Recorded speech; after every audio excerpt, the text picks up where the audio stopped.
Welcome back to another episode of the On Deck Circle podcast, brought to you by the Fantasy Six Pack. I am your handsome host, Nick Zanaboni. You can find me on Twitter at nzanaboni93. Without further ado, bring in my man Jason, because I need to talk some shit. Jason, oh boy, this has nothing to do with anything on this podcast.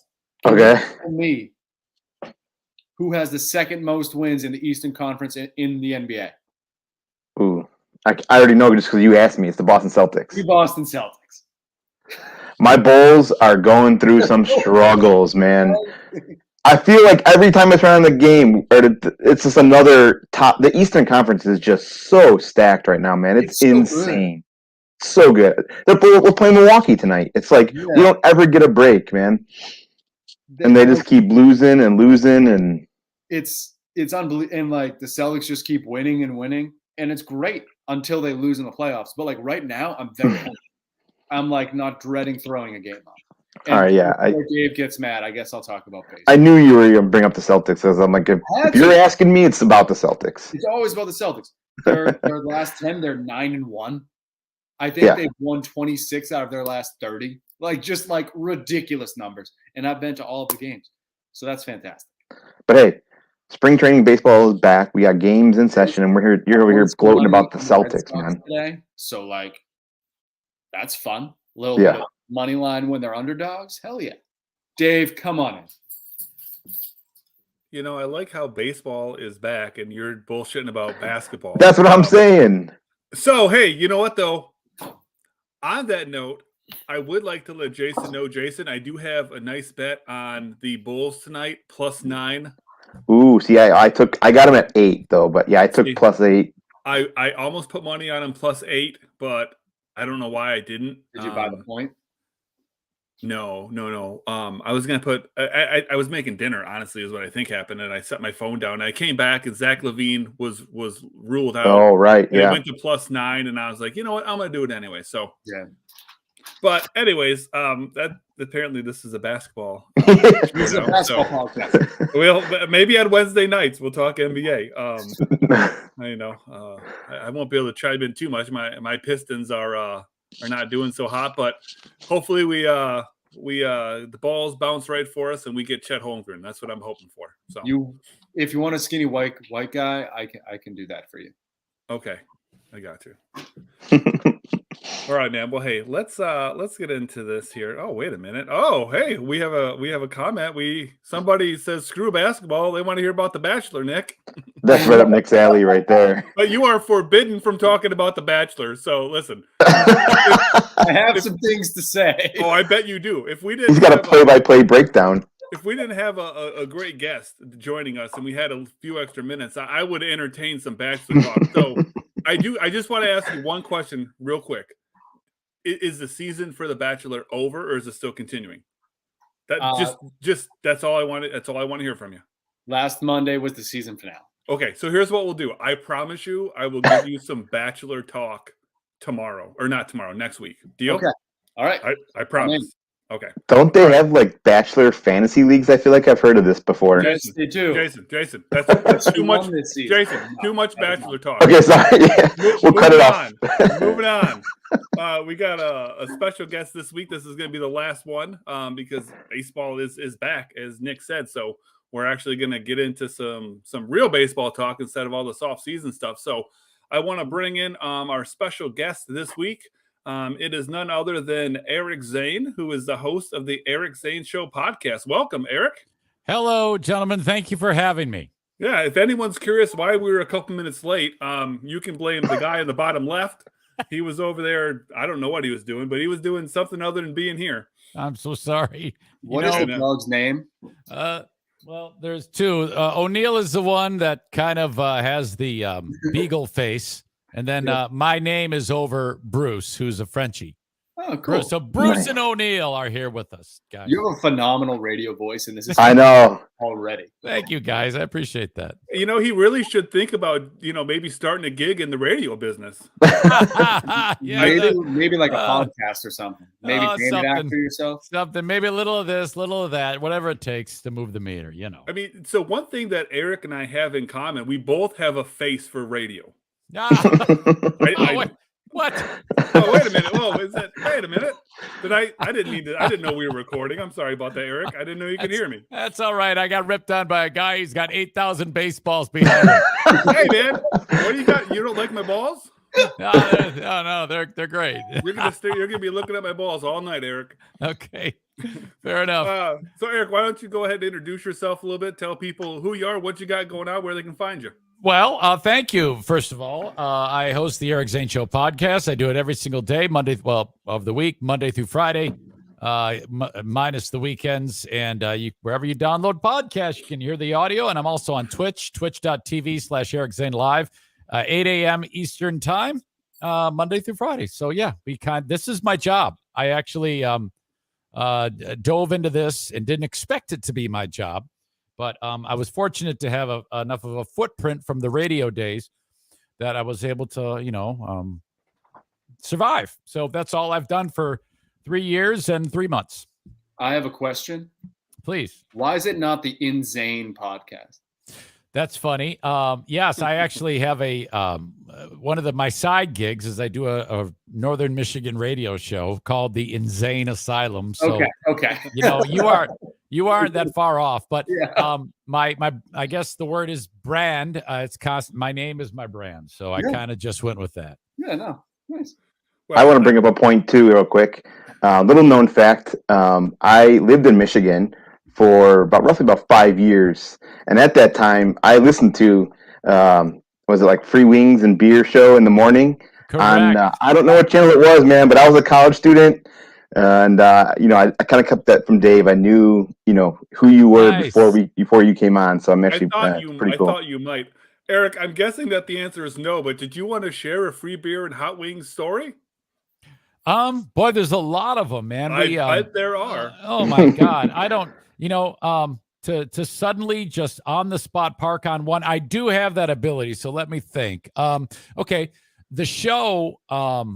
I'll try to make this as quick as possible, but we were it was me and 2 other guys, one guy called Free Beer, the other guy called Hot Wings. And we're kind of like trying to figure our way in radio, living in New Jersey. And most syndication deals do not start like this. We wanted to move the show to Grand Rapids, Michigan. We were on a radio station in New Jersey at the time. So we tried to get out of the contract. They would not let us out of the contract. And they tried to keep us there. So this goes on to like a court case. And we lost. We actually lost the court case.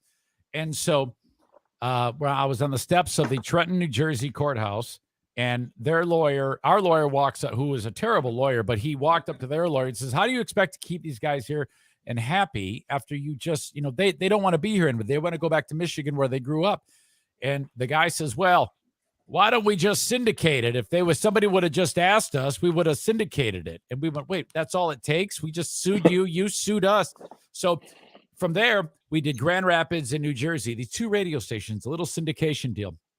And it kind of grew and grew and grew by word of mouth till now. It's one of these, that show, I'm not part of it anymore, has grown to become one of the top middle market type of syndication deals. And it's just a fantastic story. And though I don't talk to them anymore, I'm still proud of that as kind of weird way that kind of unfolded. Yeah, no, that's cool. So that just means I'm going to be getting that lawyer's phone number because obviously we're ready to be syndicated as well. That's actually the secret reason why you're on, Eric. No. And you found out about me, Dave, through Drew and Mike. Is that right? No, I don't know who that is. Well, so how did you come into the fold, and how did you and I cross paths? Well, you used. I mean, I knew that you worked with Free Beer and Hot Wings. I heard that in the past. Okay. But more so after that, you were on. What was it? Was it Who Are These Podcasts? No, I don't remember the station now, but you were right before you were doing the morning show. On BBL. Yeah, there you go. On There you BBL. go. Yeah. Right. Just before Dan Patrick. Yeah, so I listened to that all the time. Why that was on the show was great. I loved you. it. I And then appreciate that. obviously, that kind of ended abruptly. And then I knew that you were doing and you didn't mention this, so forgive me if this is I No. shouldn't say. Go ahead. But I knew that you were doing stuff with the Grand Rapids Griffins. Yes, for 17 years. I've been their PA I remember announcer. hearing that. So as it turns out, I randomly went to a Griffins game like a month ago, and you were there announcing, and I went, "Oh, holy shit! I know who that is. I know yes. Eric." Oh, And I yeah. was like, you know what? He would be fantastic to have come on this show. And so that's when I reached out to you and was like, "Hey, do you want to come on our podunk ass little show?" Oh, don't say that. No, don't say that. You guys are killing it. That's awesome. I mean, when you guys, when a pod, 4 people get together, 4 minds, don't ever talk down to yourself. That's one of my big rules. You got something going on here. Keep at it and don't stop. Whatever you do, don't stop.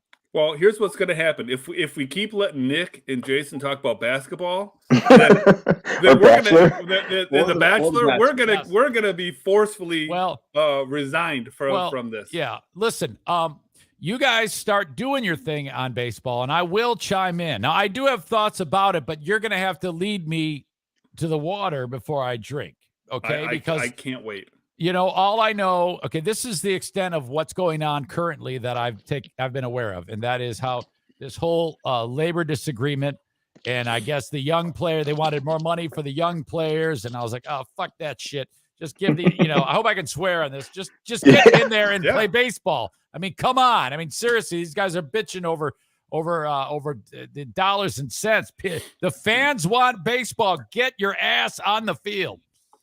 Yeah, I got you, man. So what we're going to talk about today is similar to last week's episode.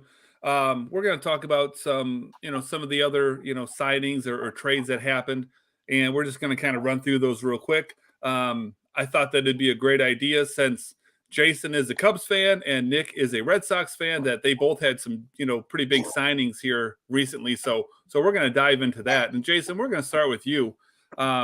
It's always been kind of a question of where say a Suzuki was going to sign, and I would have put money on the Red Sox. Sorry, Nick. And then we started talking about the Padres, and then before you know it, he actually signs with the Cubs, and I didn't see that coming personally. So as a Cubs fan, especially, Jason, why don't you talk to me a little bit about your thoughts on his fit there, and how you think that that's going to translate to the numbers that we're looking for him on the field. Yeah, this one, kind of took us, like you said, kind of by surprise. They were kind of in that tier that were kind of mentioned he might be in with them, but you never saw us coming because it's kind of hard to tell what this organization is doing right now. On one hand, they're bargain hunting, signing players like Steven Brault or Jonathan VR, and just these, these low type players where it's like, these guys that are going to help you compete. But then all of a sudden they're making big splashes like with Marcus Stroman and now Suzuki. So it's like, they're spending money, but kind of more on the wise side here. So, I mean, I can't get mad that they're at least signing somebody from more than just like a minor league contract. But, I really like the Suzuki signing. I think it's a good fit.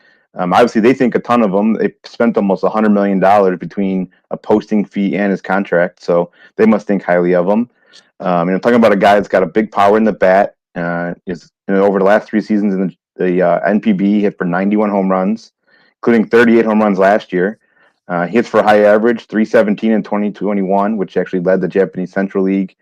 He's got a career 309 batting average in 9 seasons. Again, it's the NPB, so it's not like he's facing top tier competition, but for hitting over 300, it's still in professional baseball. So, he's still got a Gold Glove winner. Sorry, he's got a 70 grade arm.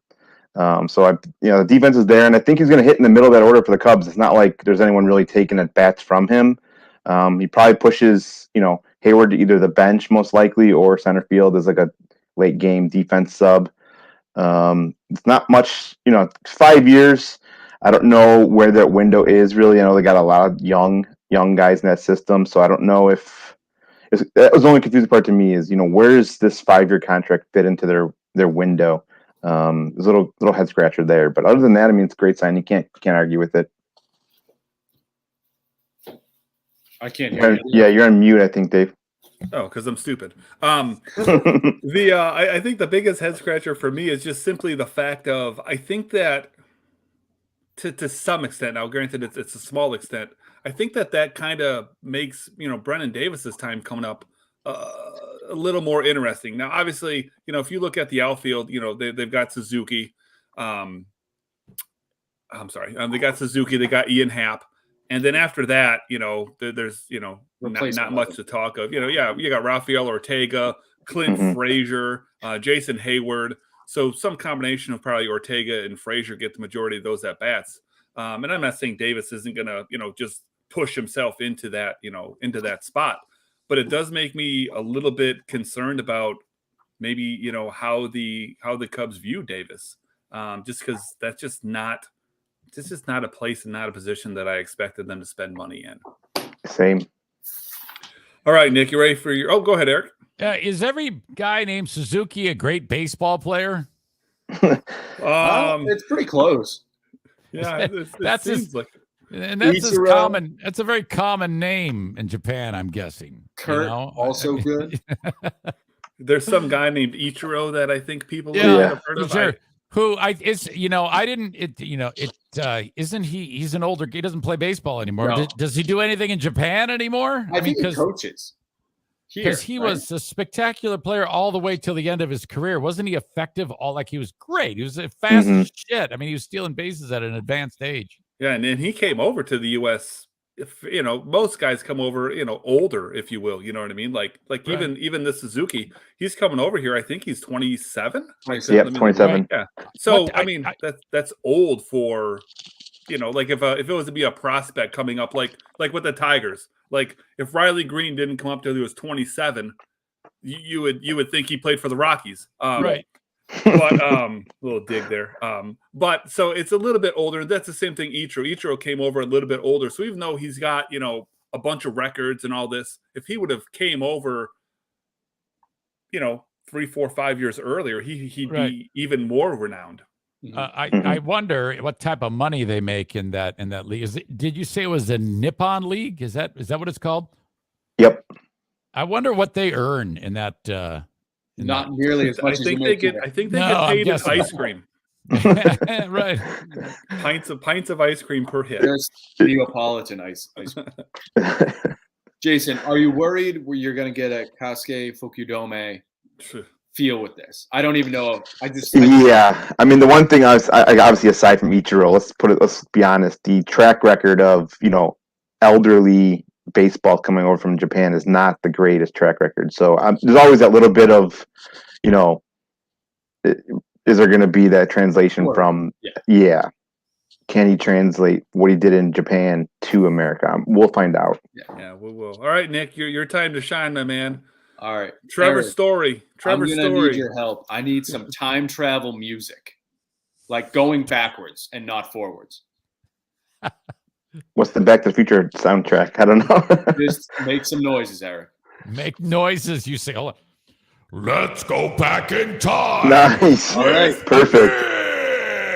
Nick. Thank you so much. We are going to go to March 12th, where your handsome host tweeted out, "Today is a good day for the Red Sox to sign Trevor Story."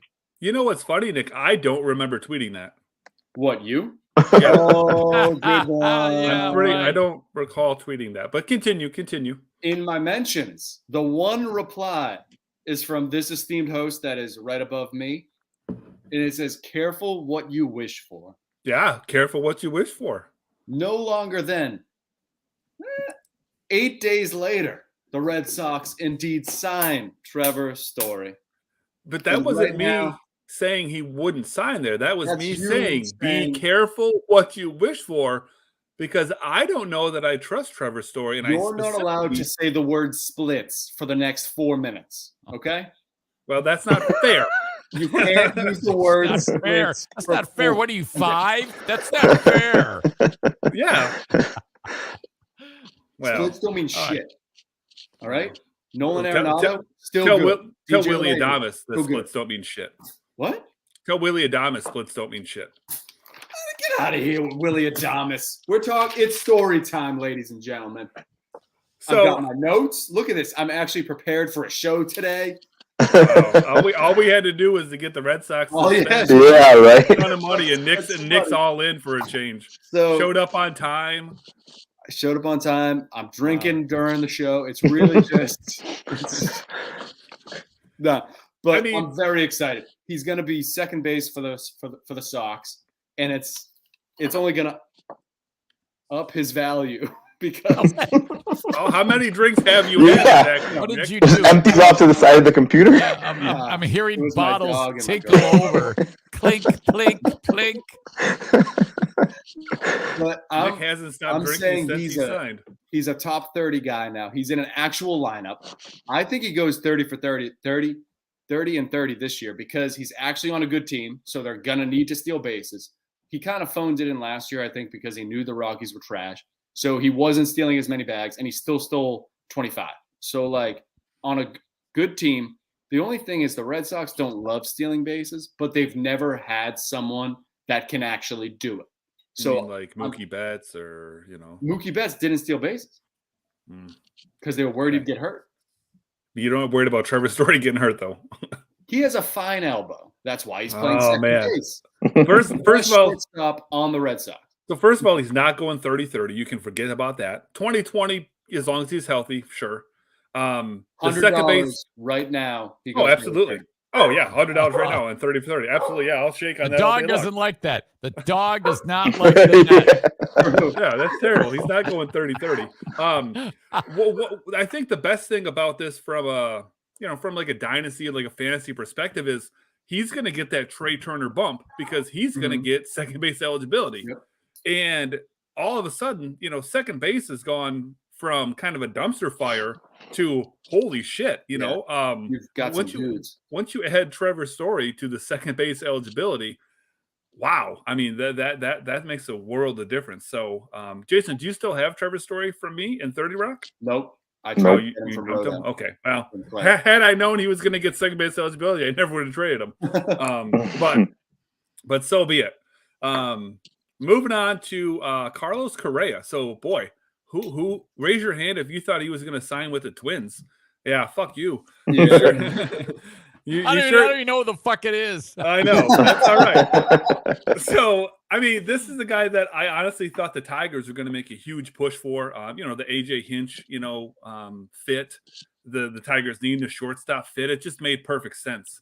And then once he, changed agents, I thought, okay, Tigers are going to re-engage because they kind of lowballed him a little bit.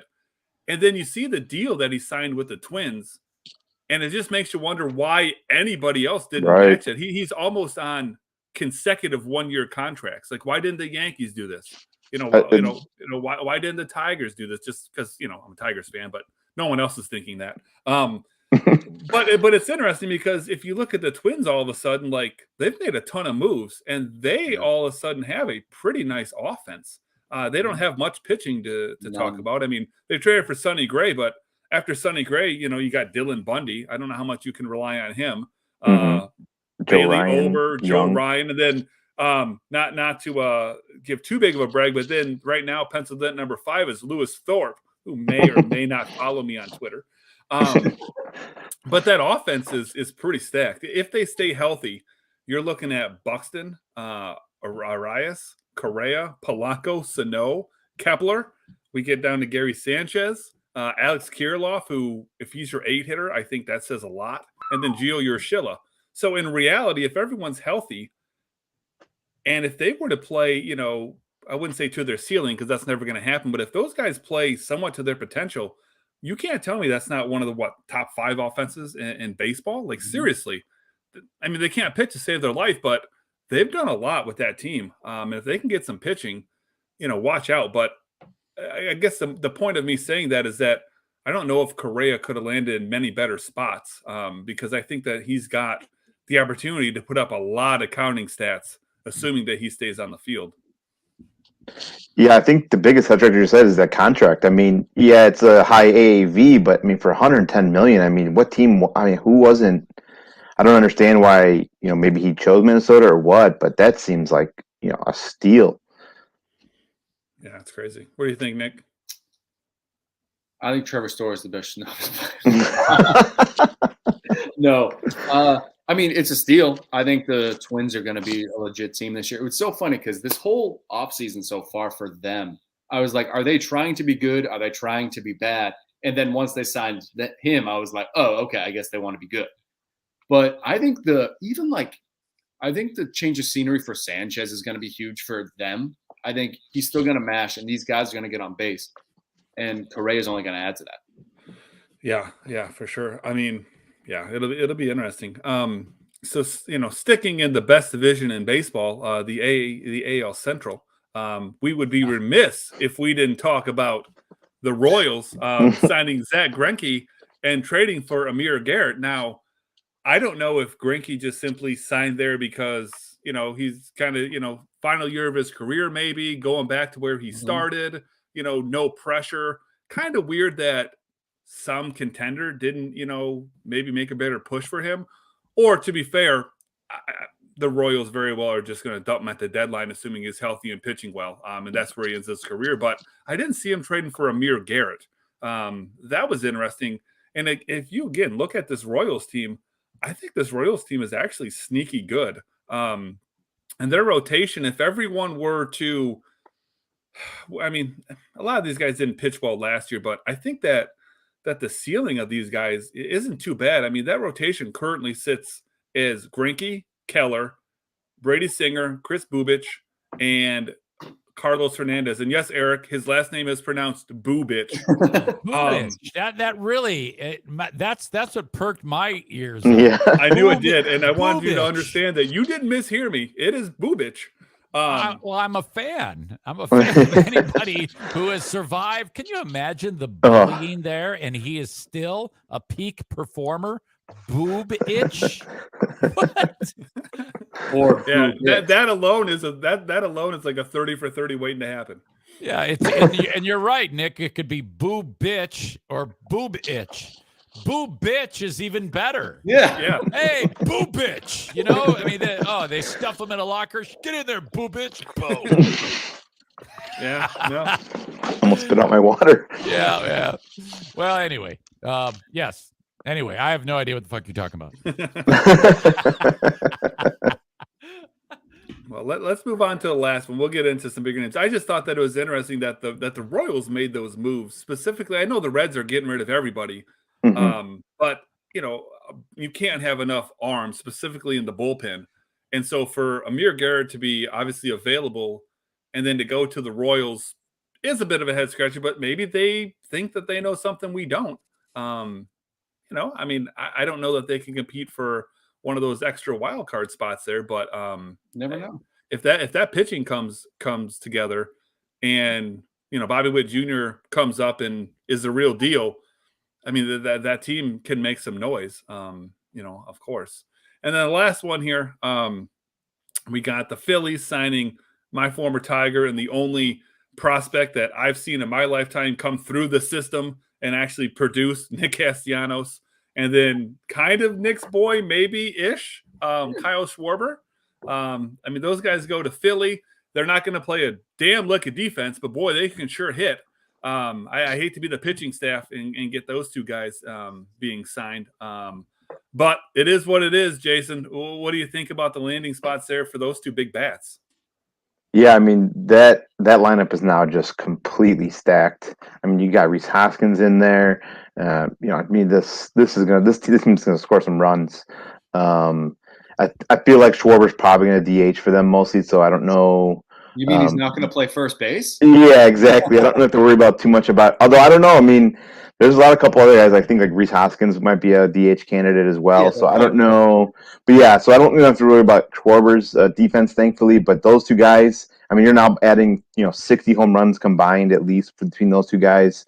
RBIs are going to be there probably. So I mean I don't know if they just were like saw all the pitching the Mets were buying, and they were like, oh boy, we need to do somehow compete in the NL East. So they're like, oh, let's just stack up on power bats, and so yeah, no, that's a great fit for both those guys, and I think that Phillies offense is going to be stacked and loaded. But I mean, I just drive by Nick Castellanos. Yeah, are you referencing the baseball announcer who? Oh yeah, that was okay. Now, I saw Nick Castellanos, and a smile crept across my face because that might have been one of the most incredible bits of oddness I'd ever seen. What a magical Brockmire moment that was. Yes, that was literally living a Brock. Wow. The guy who does Brockmire, is it Hank Azaria? I think it is. Yeah. He was going, no, oh my God. I will never forget that. It was so ridiculous. It was a horrible thing he said leading up to that moment, but the fact that Castellanos hit the hell out of the ball.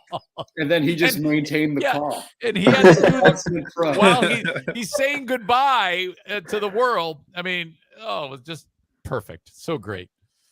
Yeah, every now and again we're blessed enough to get some of those crazy moments. I mean, I guess like you said, it's unfortunate that it happened, but if we can look on the bright side of the entertainment that moment after the fact provided us, it's oh my God, the things that wild times we live in, Eric. I will say this about baseball: you have some great subtle moments, that wasn't subtle, but just things that you're like, oh my God, I couldn't believe that happened. And I am a huge fan of baseball when drama happens. Frankly, I am the passive fan who pays attention. I'm a fair weather fan.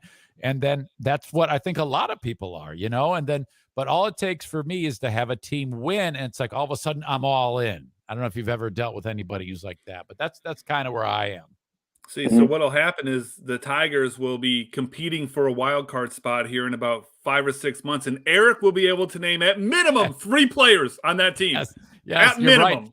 Now, I don't know if I could do that right now. Can I try? Yeah. You can try. You're allowed 1 miss. So okay, Miguel Cabrera. No, he just got traded. He did?